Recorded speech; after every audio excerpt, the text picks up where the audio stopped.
Hello বন্ধুরা, টুনি পাখিদের জঙ্গলে একদিন অনেক ঝড় বৃষ্টি হচ্ছিল। টুনি পাখিদের বাসাটা ঝড় বৃষ্টিতে দুলছিল। টুনি পাখি তার বাচ্চাদের জন্য পায়েস রান্না করছিল। টুনি পাখির বাচ্চারা একপাশে খেলা করছিল।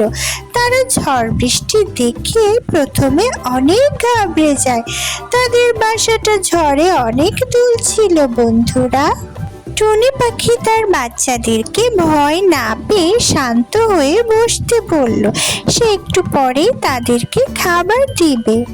বাচ্চারা পায়েস খাওয়ার কথা শুনে ভীষণ খুশি হলো।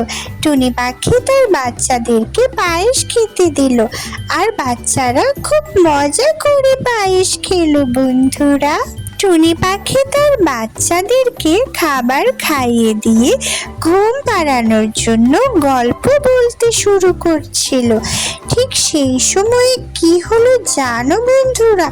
টুনি পাখি যখন তার বাচ্চাদেরকে গল্প বলা শুরু করলো, তখন প্রচুর ঝড় বৃষ্টি এবং বাতাস হলো, এবং ঝড় বৃষ্টি ও বাতাসে টুনি পাখিদের বাসার উপরে একটা গাছের ডাল ভেঙে পড়লো, আর টুনি পাখিদের বাসাটা ভেঙে দুই ভাগ হয়ে গেল।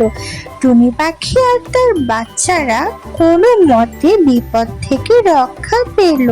টুনি পাখি আর তার বাচ্চারা তখন নিরাপদে বাসা থেকে বের হলো। তারা তো খুবই ভয় পেয়ে গেল। তাদের বাসার উপর মস্ত বড় আরো একটা ডাল ভেঙে পড়লো। বন্ধুরা, তখন টুনি পাখি তার বাচ্চাদেরকে নিয়ে সেখান থেকে নিরাপদে দূরে কোথাও উড়ে যেতে লাগলো। আর ঝড় বৃষ্টিতে তারা একটা ফাঁকা বাড়ি দেখতে পেল, যে বাড়িটাতে কেউ থাকে না।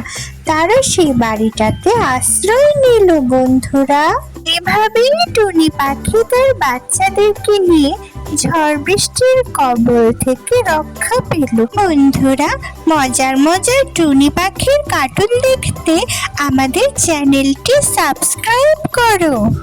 সাবস্ক্রাইব করতে ভুলো না যেন।